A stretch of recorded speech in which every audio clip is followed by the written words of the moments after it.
Fujifilm X-S10 mirrorless digital camera at $999 list price is capable of giving you actual professional level broadcast and cinema video. Capabilities that it inherits mostly from the Fujifilm X-T4 camera. Now, there are a lot of things that they have in common, but there are also some substantial differences. So let's talk about those.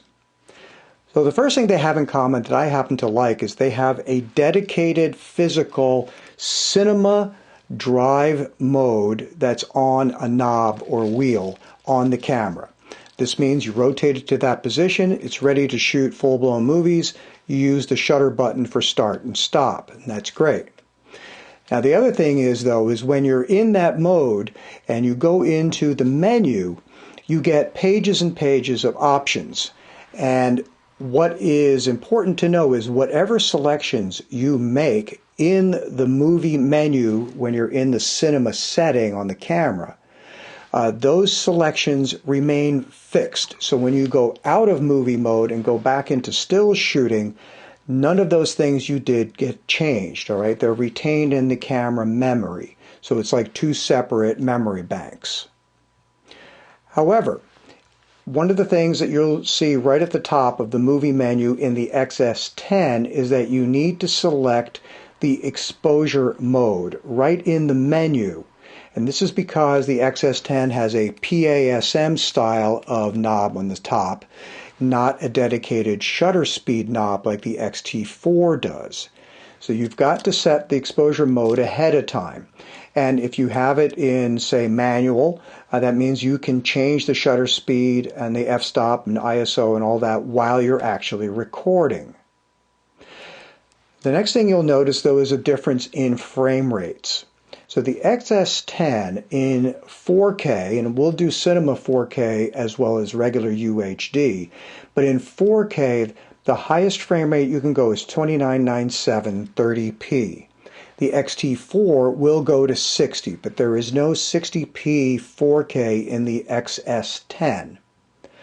Also, the data recording rate on the X-S10 maxes out at 200 megabit per second versus the 400 megabit per second on the X-T4.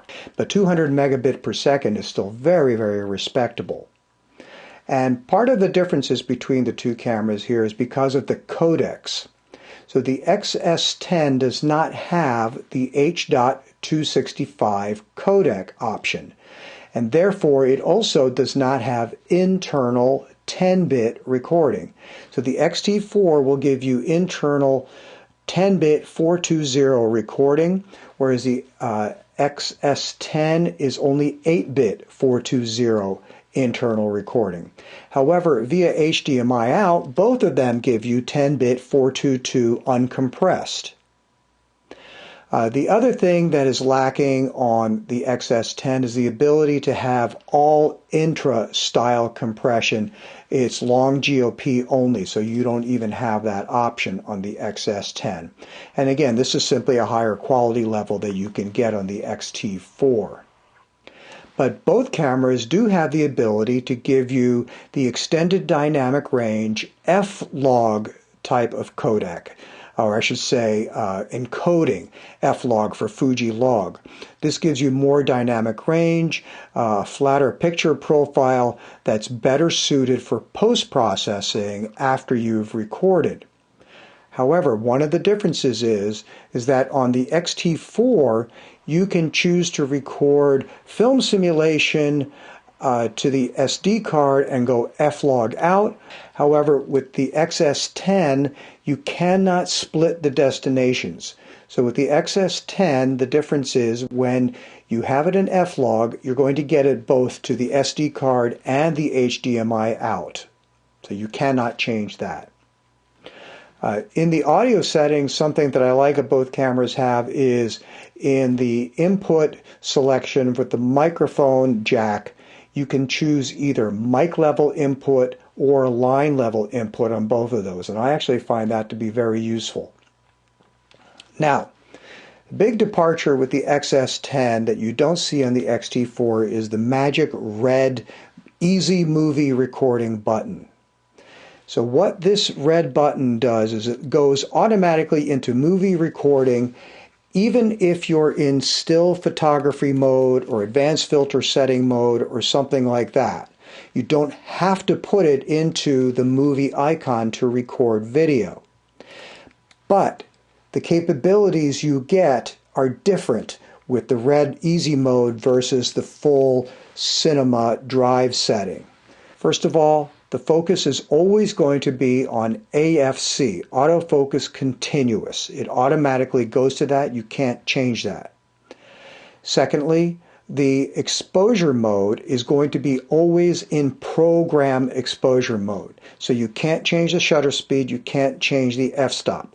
You can make the picture brighter and darker by way of the exposure comp wheel, but you cannot make those dedicated setting changes while you're actually recording.